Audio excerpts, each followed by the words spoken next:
In this video, we're trying one of the most overpowered blood loss builds that you could do in the game. This is with the dual scavenger curved sword blades, both with the seppuku Ash of War as well as the occult affinity on both of those. It is a destroyer of everything, including Malenia.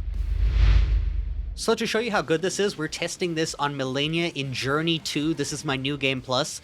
So Journey 2, everything is a little bit harder, has more health, hits a little bit harder. I'm also higher level. In this video here, I'm level 200. I'm just face tanking, running at Malenia, using these swords. Now the idea of these swords is that you can get a special attack. There's two types of ways where you can attack 4 times in one hit. Jump attacks specifically do insane damage, as well as like when you sprint towards an enemy and you kind of attack. You kind of do four swings of your move there. We've already beat her first phase. Her second phase is a bit tricky because you have to dodge this, because otherwise you die usually.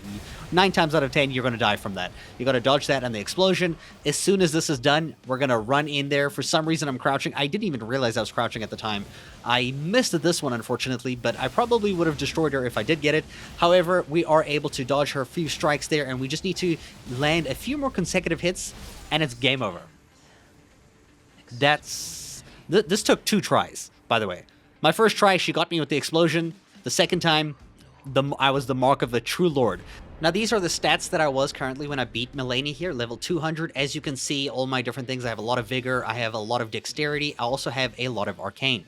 And paired with this build, we are using a dual version of Scavenger's Occult Curved Sword, right? So to get the sword, let me show you where you get it quick. Now you're only able to get this once in the world, unfortunately, unless a friend trades you another one. So this is why I did mine in a new game plus. We're going to this location right over here on the map as you progress towards Volcano Manor. You'll be able to find the sword on a dead body, basically over here by the giant kind of ladder over here. The one where a giant scion jumps from the above lands here. On this body, right over here, you'll pick up the Scavenger Curved Sword. The reason why the sword is so good is because it comes with a natural blood loss affinity on it. So it does blood loss on its own. The armor pieces I'm wearing just to face tank Malenia doesn't really matter. I probably should have worn the white mask actually. So we got the Lord of Blood's Exaltation. The blood loss in vicinity increases our attack power, makes us stronger the more hits we do, and you do a lot of hits with this weapon.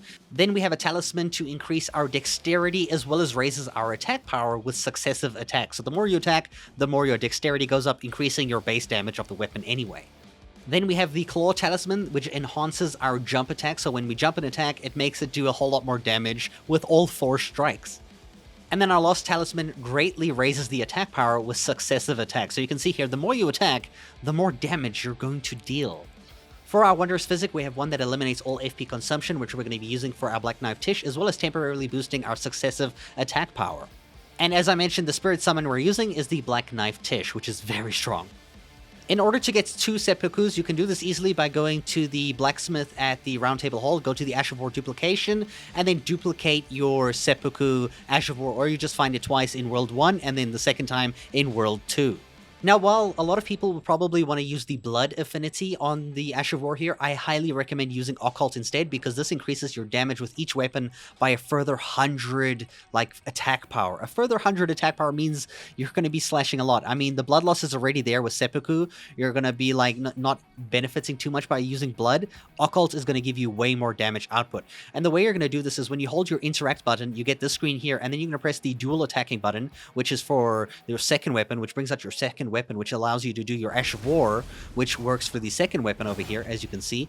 And then you're going to press the button that makes you swap or unequip or re-equip your main hand weapon, your primary weapon. And when you have that out, you're going to press the Ash of War button again so that you can put seppuku on that weapon itself, right? And now you're ready to go. Now I recommend doing jump attacks. So when you jump and then you attack, you see you do a double swing and then a double again. So it's like four attacks in total, right? You can also backstep and do a double attack in front, which isn't so great, but if you actually sprint and you attack, you can do 4 attacks as well. So you can kind of use sprint attacks and jump attacks and that backstep attack to get as much blood loss as you can with multiple hits at one time.